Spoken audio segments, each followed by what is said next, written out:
Pues vamos a continuar. Dios no me deja cambiar todavía de serie. Seguimos con la serie Espíritus Chocarreros. Sí, ya es creo que la cuarta. Sí, creo que sí, la cuarta. Y en esta ocasión quiero compartir con la ayuda de Dios acerca de el espíritu de Grecia. Diga conmigo, espíritu de Grecia. Mire, como ya le dije, como ya le comenté, el nombre de estos espíritus realmente no aparecen en la Biblia. O sea, usted no va a encontrar en ninguna parte espíritu de Grecia. Tampoco va a encontrar el espíritu de Absalón, como lo vimos la semana pasada, ni lo que es el espíritu de Madián. Solamente la Biblia habla de Mamón. Ahí sí claritamente que fue el primer espíritu que vimos.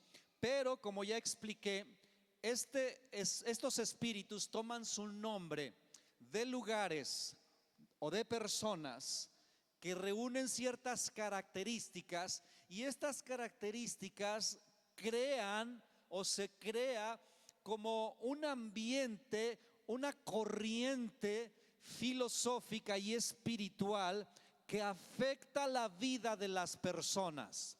Y por consecuencia, también si no prestamos atención, si no nos ponemos listos, afecta la vida de la iglesia.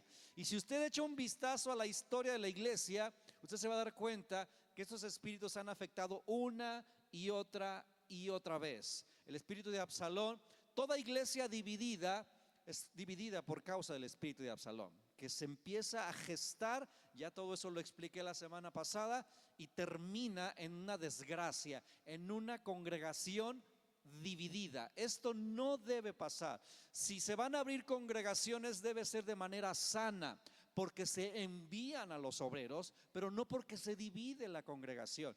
Pero hay muchas iglesias en muchas partes del mundo que han sufrido esto. Y hoy vamos a ver el espíritu de Grecia. Bueno, supongo que todos sabemos en qué parte del mapa está Grecia. Ahí no alcanza a salir, está un poquitito más para allá del mapa, así que el país de Grecia no aparece ahí. Pero Grecia, en la historia de la humanidad, pues es una nación de mucha influencia. Fue una nación que literalmente impactó el mundo en la época antes de Cristo, antes de los romanos. El imperio griego se extendió por gran parte de lo que fue Europa y Asia. Y esto, fíjese, tan importante, hasta el día de hoy tenemos, ¿verdad?, resultados o fruto de esas conquistas de Alejandro Magno y todo esto. Y bueno, en Grecia se abrieron algunas iglesias cristianas, de entre ellas la iglesia de Corinto. ¿Cuántos han leído en la Biblia las dos cartas a los Corintios? ¿Alguien la ha leído? Si no la has leído, hay que leerla. Las primera y segunda carta a los Corintios. Ahorita estamos en el Instituto Zinzendorf aprendiendo sobre el Nuevo Testamento, y ya se nos habló acerca de estas cartas. Y se dice que había una tercera carta a esta iglesia que se perdió, que se extravió. Entonces, en la Biblia solo tenemos dos cartas a los Corintios, y de esta carta, así que vamos a la iglesia, a la carta a los Corintios, ahí vamos a aprender tres cosas, tres características del espíritu de Grecia que afecta la vida del cristianismo, y que usted y yo tenemos que estar muy atentos para no permitir que este espíritu destruya nuestra relación con Dios, nuestro caminar con Cristo o nuestra fe. Bueno, lo primero, esta iglesia, pues como dije, fue fundada en la ciudad de Corinto, y esta ciudad está en Grecia. Y estas cartas, sobre todo la primera carta a los Corintios, tiene el objetivo de atacar o de, pues sí, de atacar, no sé, algunos problemas que estaba viviendo esta iglesia. Y de ahí voy a sacar estas tres cosas. El primer problema que la iglesia de Corintio estaba enfrentando, y que eso se transforma en una actitud del espíritu de Grecia, es la falta de unidad. Dígalo conmigo: falta de unidad. No desayunó. Falta de unidad. Mire, la unidad en la iglesia es indispensable. Indispensable. La Biblia dice que somos un cuerpo, muchos miembros, un cuerpo, y que debemos estar unidos. No es opcional la unidad en el reino de Dios. Es una necesidad, es una prioridad y es un elemento necesario. Tan importante que Jesucristo en Juan capítulo 17 oró al Padre pidiendo por la unidad de la iglesia. Entonces, hermano, esto es algo que usted y yo, si usted es cristiano, usted es hijo de Dios. ¿Cuántos hijos de Dios hay aquí? Si usted es hijo de Dios, usted no solamente debe entender esto, usted y yo debemos luchar, buscar la unidad del cuerpo de Cristo. Es una responsabilidad en conjunto. Esto no es una responsabilidad nada más del pastor o de una persona o de dos. Todos, si somos hijos de Dios, vamos a luchar por desbaratar las divisiones y buscar la unidad. Gracias, hermana. Es que, hermanos, Jesucristo lo dijo claramente, que una casa dividida, un reino dividido contra sí mismo no prevalece. Y desde la semana pasada que hablamos del espíritu de Absalón, tiene que ver. Pero aquí, ¿por qué Grecia, o por qué el espíritu de Grecia provoca divisiones y falta de unidad? Mire, es interesante, en Grecia se iniciaron los Juegos Olímpicos. Ahora tú dices, ¿qué tiene que ver? Muchísimo. Los Juegos Olímpicos de Grecia, obviamente pues sabemos lo que son los Juegos Olímpicos. Son competencias. Pero ¿sabe usted lo que se provoca en las competencias? Pues eso, competencias. Y cuando no tenemos la madurez, como suele suceder, la competitividad genera divisiones. Y desde ahí comienza el asunto. Aquí el apóstol Pablo, de las primeras cosas que le dice y que les regaña a la iglesia de Corinto que estaba en Grecia, fue acerca de esto. Mire, ahí en 1 de Corintios capítulo 1 versículo 10. ¿Está ahí? Dice: les ruego pues, hermanos, por el nombre de nuestro Señor Jesucristo, que hablen todos una misma cosa, que no haya entre ustedes ¿qué? Divisiones, sino que estén perfectamente unidos en una misma mente y en un mismo parecer.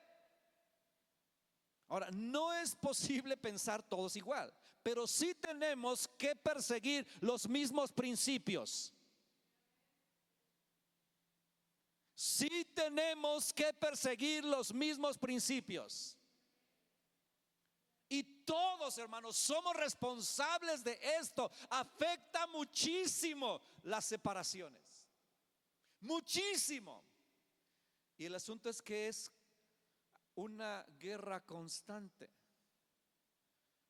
Porque de repente nos llevamos muy padre y luego algo sucede y ya nos peleamos.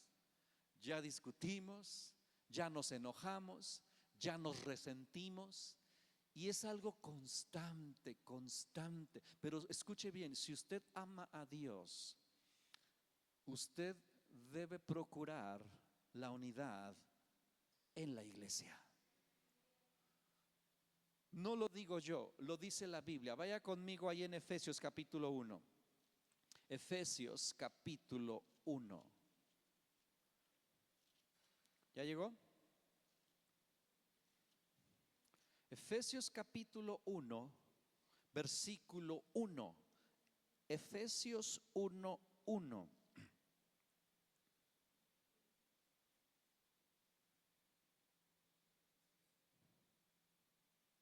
Espéreme, es que no sé si...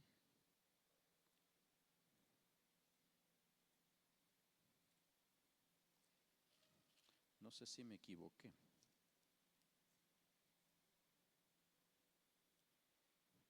Sospecho que anoté mal la cita bíblica.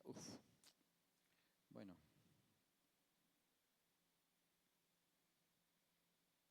Anoté mal la cita, perdón. Entonces, como ahorita no sé, la Biblia dice, es que no me acuerdo qué capítulo es, pero dice que mientras dependa de nosotros estemos en paz con todos los hombres. Eso está en Romanos, pero en Efesios dice que busquemos la unidad del Espíritu. Procuremos, esa palabra la usa, procuremos la unidad del Espíritu. Y si Jesús oró esto, ¿cuánto más nosotros, hermanos? Él dijo, tú y yo somos uno, y yo quiero que así como tú y yo somos uno, también ellos sean uno. Entonces, hermanos, por amor de Dios, ahora sí que como por amor de Dios, resuelva las diferencias, perdone como lo vimos la semana pasada. Aprendamos a soportarnos los unos a los otros en amor. Eso es ser cristiano. Eso es ser cristiano. O sea, ser cristiano no es venir el domingo a escuchar un sermón y luego irse a su casa. Hermano, eso no es la idea de Dios. La idea de Dios es una familia. Por eso estamos tratando de recuperar todo lo que la pandemia provocó. Y yo doy gracias a Dios que ya podemos volver a tener eventos, porque los eventos ayudan muchísimo a conocernos, a relacionarnos y a buscar y encontrar amigos, hermanos, formar familias, matrimonios, unidad. Eso es parte de ser iglesia. La verdad es que la pandemia afectó más de lo que estamos conscientes, porque al separarnos, al meternos cada uno en nuestras casas, y aunque estuvimos con el WhatsApp todo el tiempo y todo, nunca es lo mismo, hermanos, jamás. Y nos falta recuperar todavía las reuniones en las casas. Y yo sé que pronto, porque es bíblico, hermanos, es bíblico. Ya vamos a recuperarla. O sea, ya casi creo que nomás nos falta eso. Ya estamos teniendo eventos. Ayer tuvieron un evento las mujeres solteras, que sé que fue una bendición. Ya tuvimos evento de matrimonios, también nos tuvimos muy bien. Fue una bendición igual. Reuniones de jóvenes otra vez, campamento de niños. Todo eso, hermanos, todo eso contribuye no solo al crecimiento personal, porque luego solo buscamos eso, nuestro bienestar personal, y ya no. Somos un cuerpo. Somos un cuerpo y la unidad es indispensable. Cuando el cuerpo de Cristo se divide, de verdad, hermanos, Satanás se aprovecha para destruir. Podría quedarme hablando de esto el resto de la hora o de los 45 minutos, pero tengo otros 2 puntos más y todos son igual de importantes. Pero aquí, si siguiéramos leyendo en Corintios, vamos a regresarnos. Corintios. Yo espero que el Espíritu de Dios te hable y que si tú eres maduro busques la manera de fomentar la unidad. Mira, el espíritu de Grecia, escúchame bien, el espíritu de Grecia te va a querer aislar. El espíritu de Grecia te va a decir, mira, entre menos te relaciones mejor. ¿Para qué quieres problemas? Esos pensamientos no vienen de Dios. Tú nomás ves, escucha la palabra, pones tu ofrendita y te vas, y ya cumpliste. Eso no es la voluntad de Dios. El libro de los Hechos dice que comían con alegría de corazón juntos. Y cómo extrañábamos esas cosas. Ayer las mujeres aquí comieron, digo, tenemos tanto espacio, pusieron mesas allá. De eso se trata, hermanos. No solo es venir y escuchar la palabra de Dios. Aquí en Primera de Corintios, fíjese, les dice, pues les regaña realmente. Fíjese el versículo 11, ya leímos el 10, estamos Primera de Corintios 1, 10 y 11, dice, porque he sido informado acerca de ustedes, hermanos míos, por los de Cloe, que hay entre ustedes contiendas. Quiero decir que cada uno de ustedes dice: yo soy de Pablo, yo soy de Apolos, yo de Cefas y yo de Cristo. ¿Acaso está dividido Cristo? Responda esa pregunta, hermano. ¿Está dividido Cristo? ¿Está dividido Cristo? Aquí está diciendo el apóstol. O sea, ¿qué no se han dado cuenta? ¿Qué no les ha caído? ¿Acaso está dividido Cristo? Por supuesto que no. Entonces, ¿por qué se dividen? Hemos estado tratando de juntarnos lo más que se puede y de unirnos lo más que se puede, y vamos a seguir insistiendo porque sé que eso es bueno. Por eso aquí, por ejemplo, evitamos decir: él es mi discípulo, cosas como esas que luego fomentan grupitos, fomentan división. Yo soy de Beto, tú eres de Pablo, tú eres...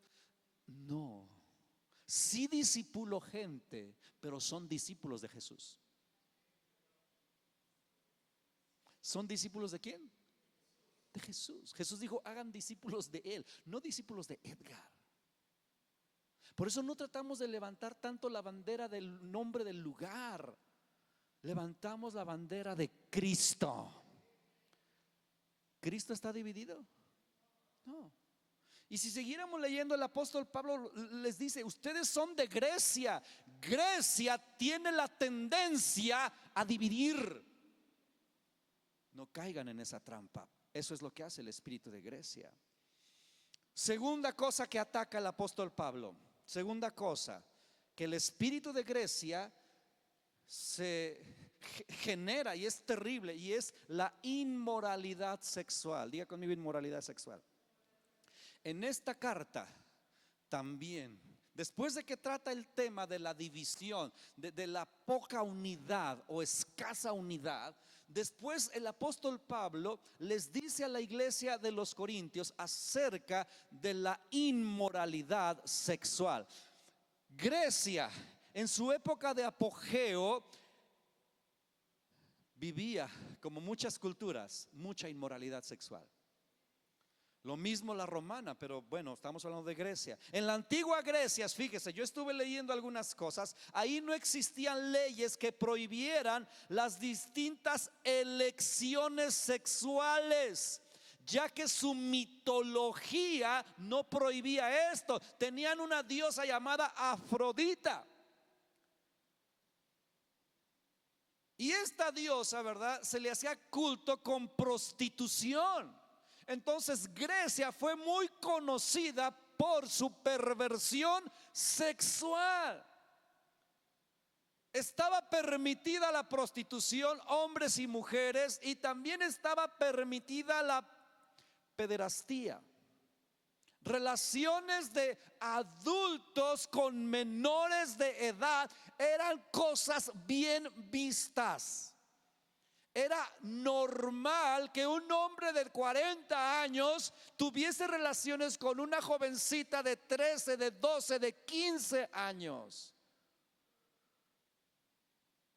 La homosexualidad también era sumamente común entre las clases altas, y esto, el espíritu de Grecia se infiltra haciéndonos creer que debemos liberar nuestra sexualidad y darle rienda suelta. ¿Te suena conocido lo que se mueve allá afuera? Ahora, tú dices: pero somos cristianos. Sí. Pero aún entre los cristianos, si no tenemos cuidado, nuestra sexualidad es atacada. La sexualidad en tu vida es una área que nunca debes descuidar. Nunca, no importa tu estado civil. Porque si tú crees que porque estás casada o casado ya te liberaste de esta presión, de esta tentación sexual, estás equivocado. Solteros y casados somos vulnerables a este espíritu. Y mira, y entre más aislado estés, peor. No es... O sea, son cosas que obviamente se habla poco, Pero si tú y yo supiéramos realmente cuántos pecados sexuales se cometen entre los cristianos, nos asustaríamos. Nos asustaríamos. Gente cristiana metida en la pornografía, gente cristiana teniendo relaciones sexuales fuera del matrimonio, jóvenes en la alabanza, jóvenes en el liderazgo teniendo relaciones sexuales, gente infiel cometiendo adulterio entre cristianos, gente con problema de homosexualismo entre cristianos, perversión sexual entre cristianos, casados o no casados. Pero como son cosas que casi no se hablan, tenemos que estar, porque esto destruye. Iglesias donde sus líderes llegan a caer en pecado sexual terminan destruidas, o muy afectadas, muy lastimadas. Si no tenemos el suficiente temor de Dios, esta área es muy vulnerable. Tú respóndete la siguiente pregunta: ¿cómo está tu sexualidad? ¿Estás viviendo en santidad?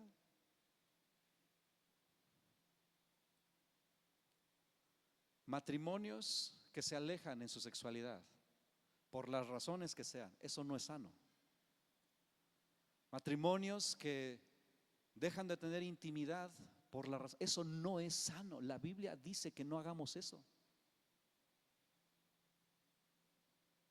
Lea la Biblia, ahí está claramente, dice no se nieguen el uno al otro, dice claramente, no se abstengan, a menos que se pongan de acuerdo para buscar a Dios en oración por un poco de tiempo, pero una vez que termine ese tiempo, vuélvanse a juntar para que Satanás no los tiente. La Biblia habla de eso.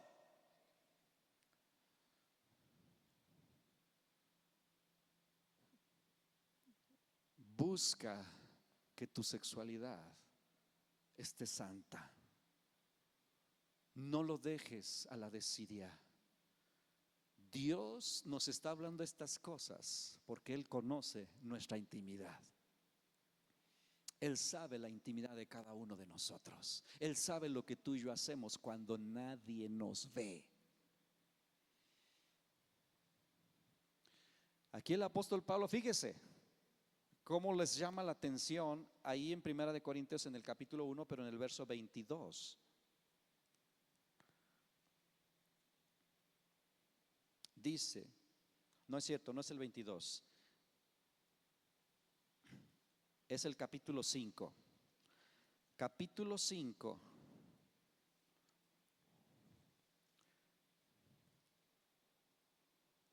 Capítulo 5, versículo 1 dice: de cierto se oye que hay entre ustedes fornicación. O sea, es la iglesia. El apóstol Pablo le está hablando a la iglesia de Grecia, de los Corintios. Dice, se escucha que hay entre ustedes fornicación, pero no cualquier fornicación, dice, y tal fornicación cual ni aún se nombra entre los gentiles, tanto que alguno tiene la mujer de su padre. Imagínense. Había un tipo ahí que se estaba acostando con la mujer de su padre. Estamos leyendo la Biblia, la iglesia de Grecia. El espíritu de Grecia quiere afectar tu sexualidad de cualquier manera. Ya sea que caigas en tentaciones, en adicciones, o que te alejes y que no bendigas a tu pareja con tu sexualidad. ¿Me están escuchando, matrimonios? Porque la sexualidad en el matrimonio es una bendición.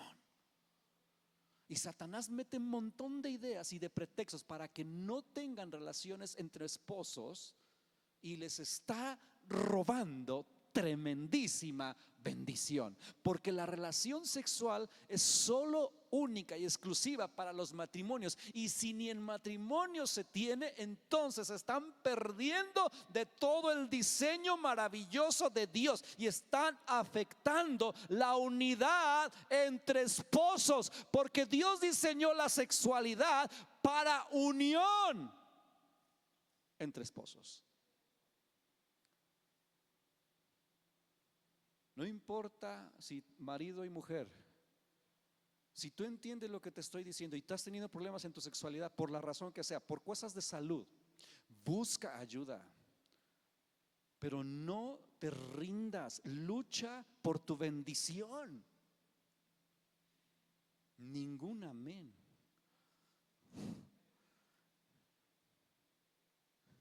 O están muy apedreados o están muy escandalizados. ¿O qué les pasa, hermanos? Marido, mujer, lucha porque esa área permanezca viva, activa y sana. Podría hablar el resto del tiempo porque esto es un tema tan profundo. Pero bueno, me queda un tercer punto. Tercer punto.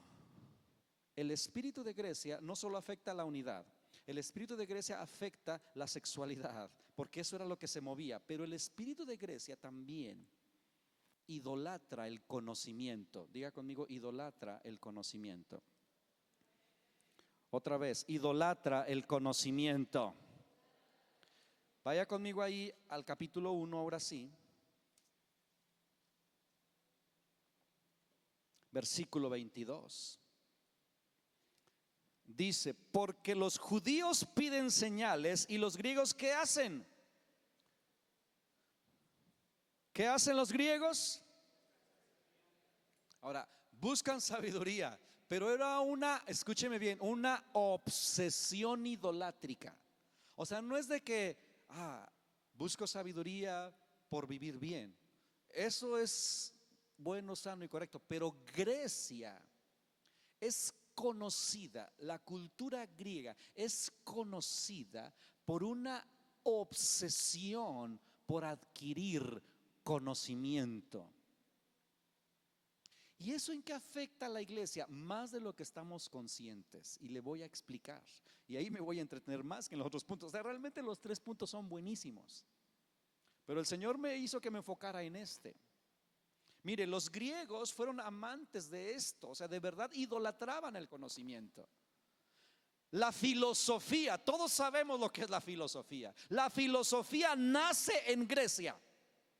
No fue en Egipto, no fue en Roma, no fue en otra cultura, fue en Grecia. Ahí nace la filosofía. Las colonias griegas de Éfeso, Mileto, etcétera, todos esos fueron cuna de la filosofía. De hecho, la palabra filosofía es una palabra compuesta que significa amor por la sabiduría. Sofía es conocimiento, fileo amor, filosofía amor por la sabiduría. A ese grado amaban la filosofía, el conocimiento, el conocimiento y la sabiduría. La invención, o se dice que un griego llamado Pitágoras de Samos fue el que introdujo esa palabra, filosofía. Y obviamente los filósofos griegos estudiados hasta el día de hoy son los más famosos. Filósofos como ¿qué? Como Aristóteles, Pitágoras, Platón, Sócrates, etcétera. Todos griegos. Y hasta el día de hoy en nuestras universidades se estudia y se habla de ellos, griegos. Este espíritu, por ejemplo, dice en el libro de los Hechos, vaya conmigo al libro de los Hechos, el espíritu de Grecia, amante del conocimiento, pero de una manera idolátrica. En Hechos vemos aquí al apóstol Pablo cuando llega precisamente a la ciudad de Atenas. Atenas, como sabemos, es la capital de Grecia. Y ahí obviamente el espíritu de Grecia estaba en todo su apogeo. En Hechos capítulo 17,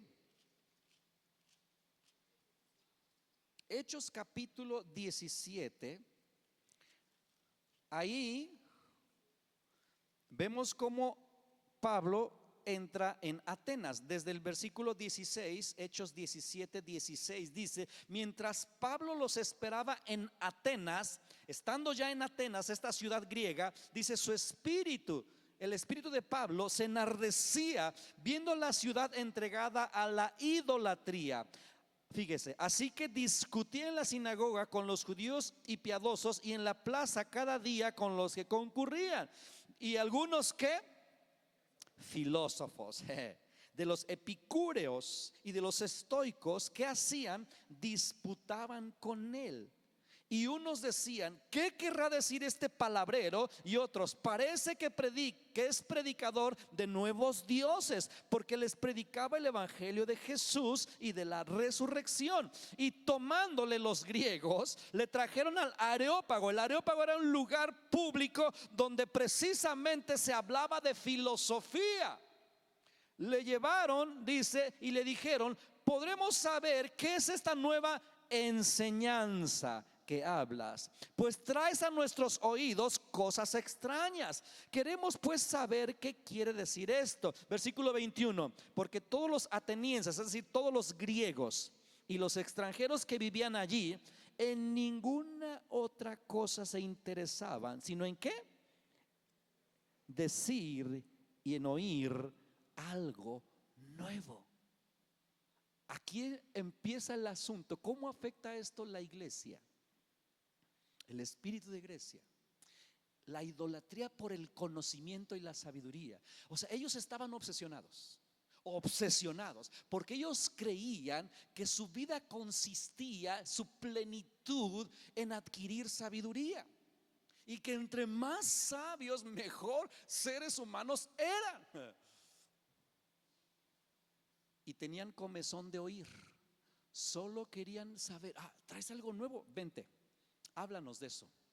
Esto nunca lo habíamos escuchado. Y eso les llamaba la atención sobremanera. Dice: tú estás hablando de un tal Jesús, nunca lo hemos oído. Háblanos de ese Jesús. Nos interesa, no por saber en sí de Jesús, sino porque es algo que no sabemos y que nunca hemos escuchado. Pero lo que sucede con el espíritu de Atenas y esta área de la sabiduría es que el espíritu de Atenas todo lo cuestiona.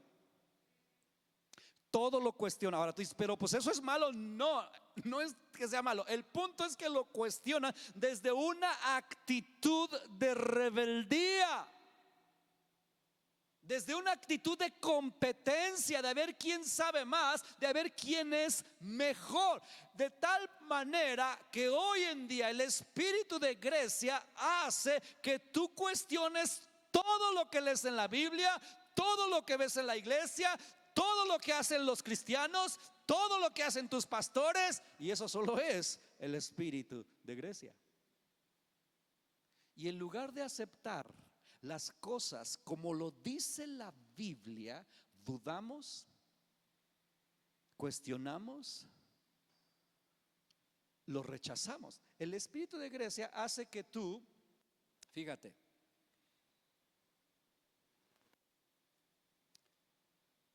que tú razones doctrinas difíciles de explicar. Hay doctrinas que nunca vas a poder explicar con el razonamiento humano, jamás. Doctrinas como cuáles, como la concepción de Jesús en María. O sea,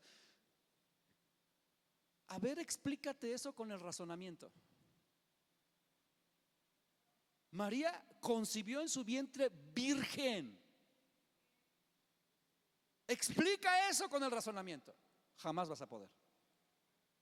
Otra doctrina, la misma resurrección.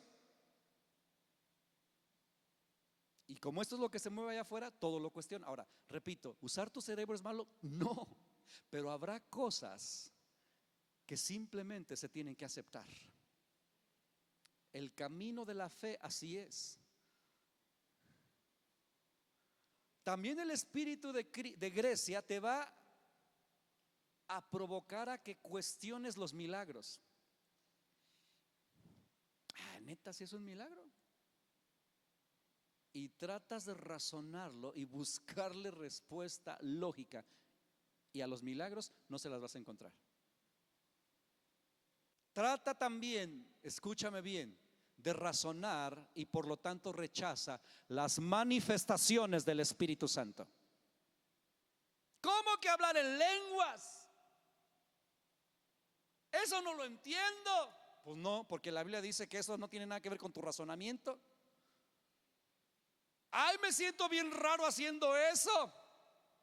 Eso es el espíritu de Grecia.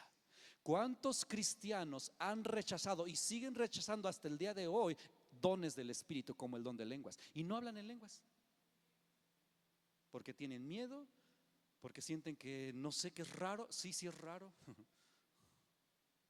pero está en la Biblia. Y simplemente se quedan al margen.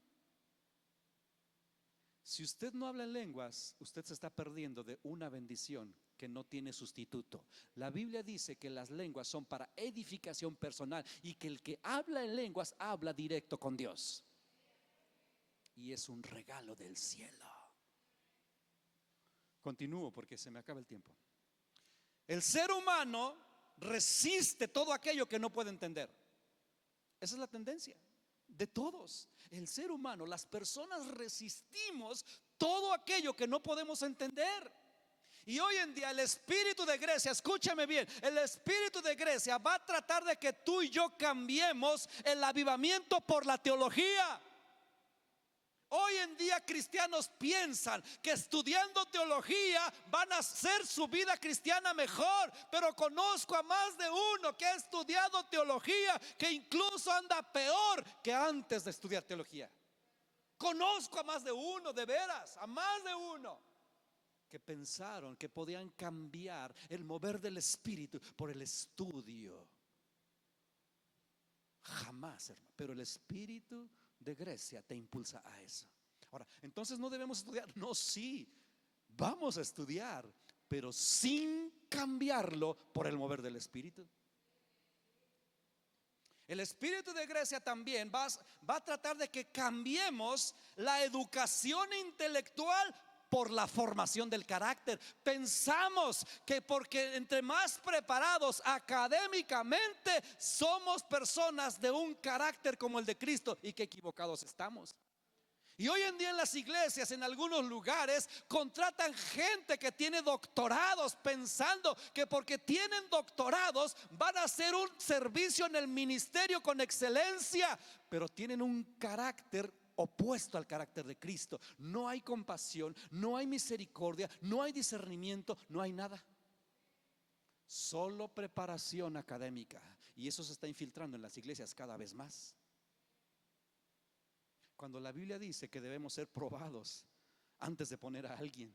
¿Por qué? Por el carácter. Si no tengo carácter cristiano, aunque tenga doctorados y maestrías, no sirvo en el ministerio. No sirvo, hermanos. Hago más daño que bien, porque con doctorado solo me voy a inflar. Y el ego, ¿quién lo va a soportar? El espíritu de Grecia ha cambiado el discernimiento espiritual por la psicología. No estoy diciendo que la psicología es mala, pero creemos que es con psicología que vamos a resolver las situaciones de las personas, y no es así, hermanos. Psicología y psiquiatría son muy útiles, pero no las cambies por los dones espirituales. Jamás, jamás. ¿Sabes por qué estamos haciendo esto? ¿Por qué la iglesia está haciendo estas cosas? No solo es por el espíritu de Grecia, sino porque hasta cierto punto es más fácil eso que lo otro. El espíritu de Grecia empuja a que la iglesia cambie el mover del Espíritu Santo por los programas, por la organización perfecta. No estoy diciendo que la organización sea mala, pero si cambiamos una cosa por otra, estamos cometiendo graves errores. El espíritu de Grecia hace que cambie en la predicación la elocuencia por la unción. Me preparo, me convierto en un orador excelente, moderno, para atraer multitudes, gracioso, con carisma, pero sin unción. Y salgo súper motivado, pero sin unción. Eso hace el espíritu de Grecia. El espíritu de Grecia hace que se cambien los ministerios gubernamentales como son apóstoles, profetas, pastores por buenos administradores. Y en algunos lugares ya ni siquiera se les permite llamarse pastor, soy el administrador. El espíritu de Grecia hace que cambiemos la lógica y la razón por la fe. ¿Cuándo? Se nos dan clases de administración para poder hacernos ricos. Yo no digo que la administración sea mala, es muy útil, pero escuche bien, si mi esposa y yo solo nos guiáramos por los principios de administración, nunca hubiéramos hecho todo lo que se ha hecho aquí, nunca. Y ella es contador público, o sea que ella sabe que las cuentas 1 más 1 son 2, pero en el reino de Dios no funciona así. En el reino de Dios jamás funciona así. Si nosotros avanzáramos, oye, es que solo tenemos 10,000 pesos, no podemos salirnos del presupuesto. Eso dice la administración. Pero la fe dice, aviéntate.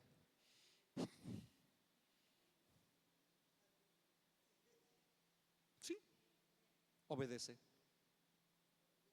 ¿Tienes 2 peces, 5 panes?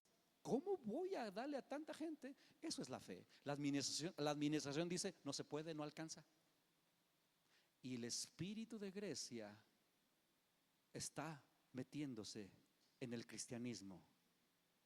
Por eso cada vez hay menos hombres y mujeres de fe, porque todo lo queremos razonar y toda la lógica y todo bien tieso y organizado, que no se salga del lugar. El espíritu de Grecia también ha cambiado el mensaje de la cruz por mensajes motivacionales. Por eso hubo un tiempo en donde no se hablaba de pecado, se prohibía decir hermanos, se prohibía decir incluso aleluya, se prohibían ese tipo de cosas. El espíritu de Grecia está queriendo que tú y yo cambiemos la presencia de Dios por el entretenimiento. Hagamos reuniones padres. ¿Qué quieres decir con reuniones padres? Que estén contentos, que quieran venir. ¿Qué me estás queriendo decir?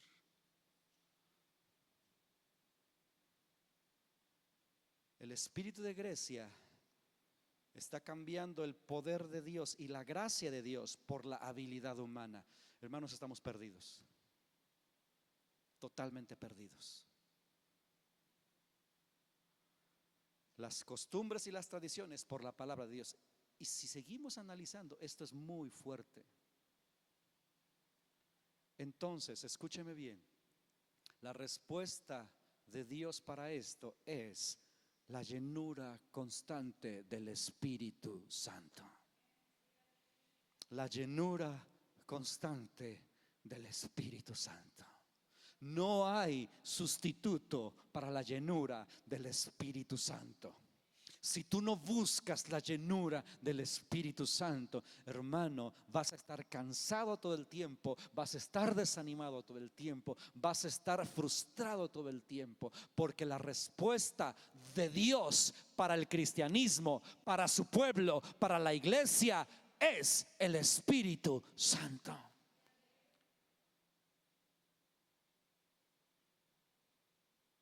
El asunto es que muchas cosas que hace el Espíritu Santo chocan con la razón.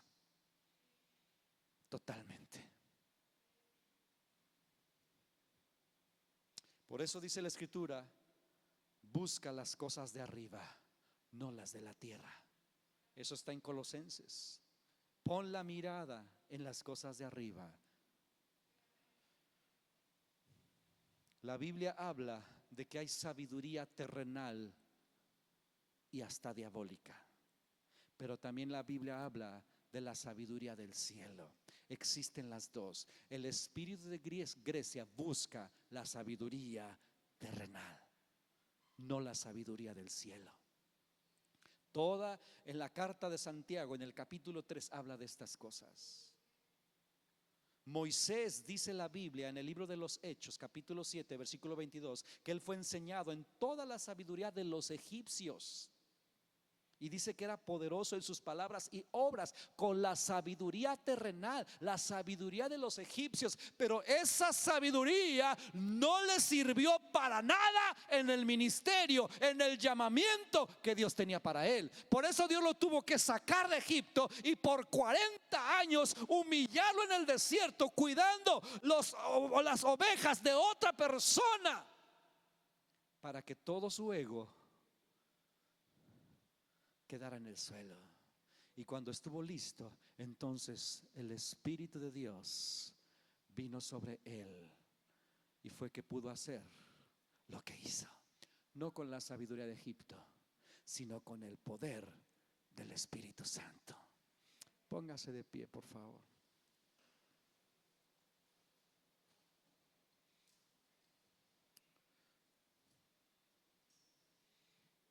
Pasen los músicos. La Biblia dice que existe en Colosenses capítulo 1, existe algo llamado inteligencia espiritual. Y es la que usted y yo tenemos que buscar. Estudiemos y preparémonos. La sabiduría del mundo nos sirve para el mundo, pero no para vivir la vida cristiana. No, hermanos. Para vivir la vida cristiana necesitamos la sabiduría que viene de arriba. Y el espíritu de Grecia es el mismo que tentó a Eva cuando le dijo: ¿por qué no comes de ese árbol? Cuando Eva vio ese fruto, dijo: es bueno para adquirir sabiduría. Porque la sabiduría terrenal entra en competencia total con la obra de Dios. Por eso todo Corintios, no me dio tiempo de leer, dice que Dios enloqueció la sabiduría de este mundo. Porque para conocer a Dios no se necesita sabiduría.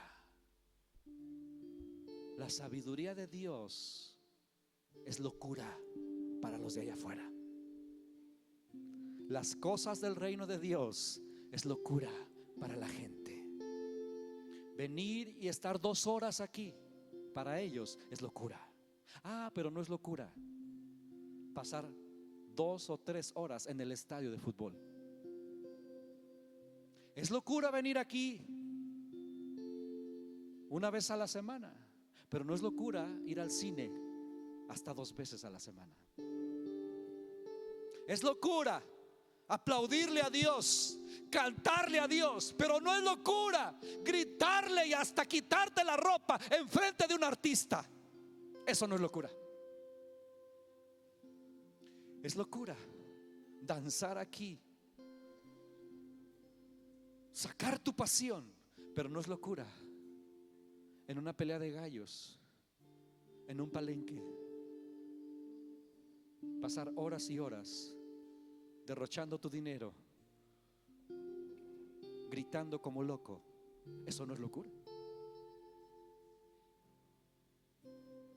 El mundo siempre va a pensar que un buen cristiano está loco. Así que más vale que te acostumbres, si es que quieres ser buen cristiano. Si quieres que no piensen de ti que estás loco, mejor no seas cristiano. Mejor sé del mundo. Porque un buen cristiano van a pensar que está loco. Para el mundo, el que una esposa se sujete a su marido es una locura. Una completa locura.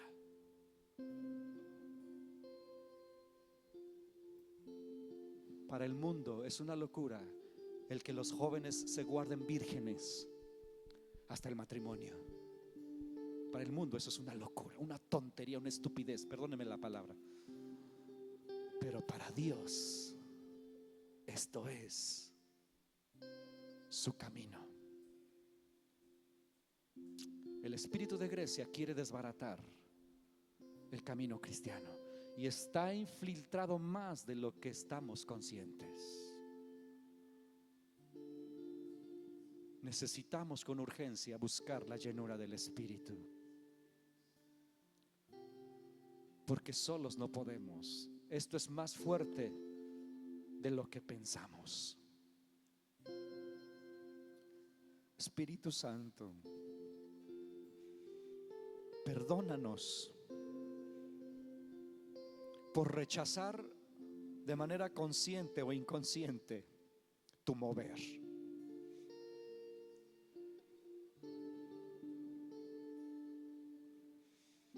Es locura para los que se pierden, dice la Biblia. Es locura.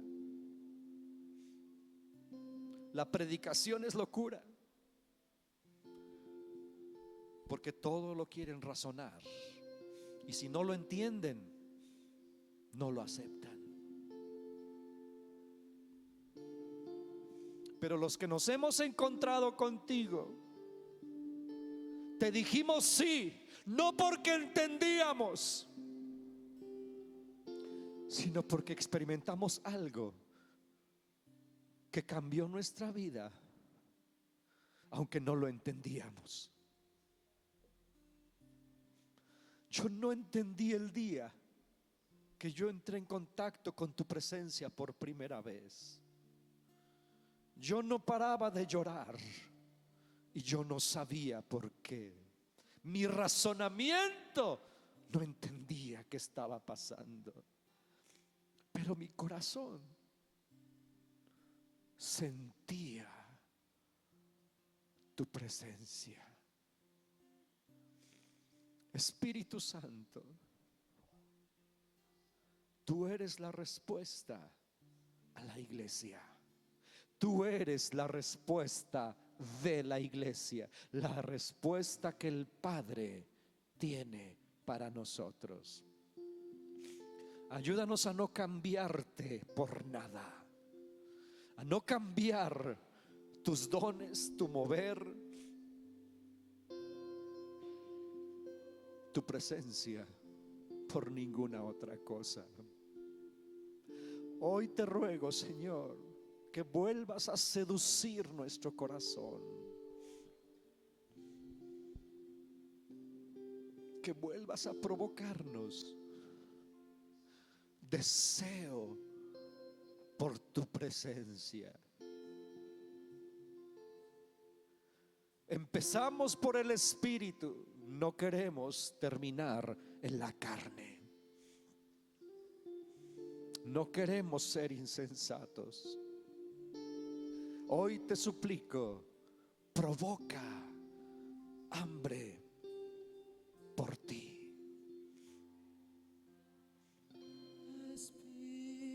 Espíritu Santo, Queremos ser mi mejor tus amigos, amigo. como en algún momento lo dijimos, Consejero eterno, porque no hay sustituto por siempre para tu presencia, Espíritu Santo.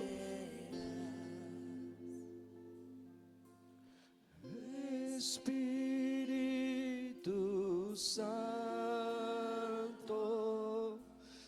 mi mejor amigo, consejero eterno, por siempre lo será. Díselo otra vez.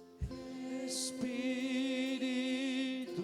Santo, si tú sabes que solo Él es lo que necesita tu vida, cántale este canto a Él.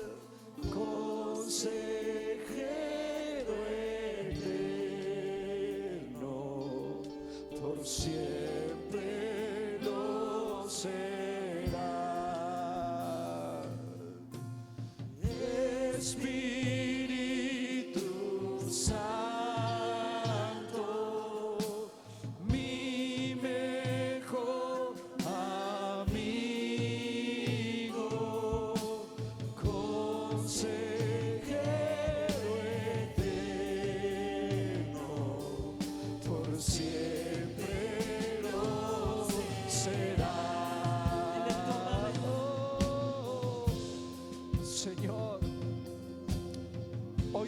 ruego que avives tu obra, que vuelvas a provocarnos deseos por tener comunión con tu Espíritu, que no cambiemos nuestra herencia por platos de lentejas. Eso es lo que ofrece el espíritu de Grecia: sustitutos que no sacian, sustitutos que no cambian a nadie, sustitutos que no salvan, sustitutos que no llevan a tu presencia. Señor, hoy te ruego que ninguno de nosotros sea insensato y que busque la llenura de tu Espíritu como parte de su vida personal.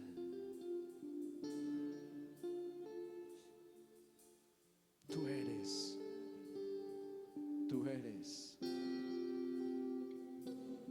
nuestra herencia, tú eres nuestra porción.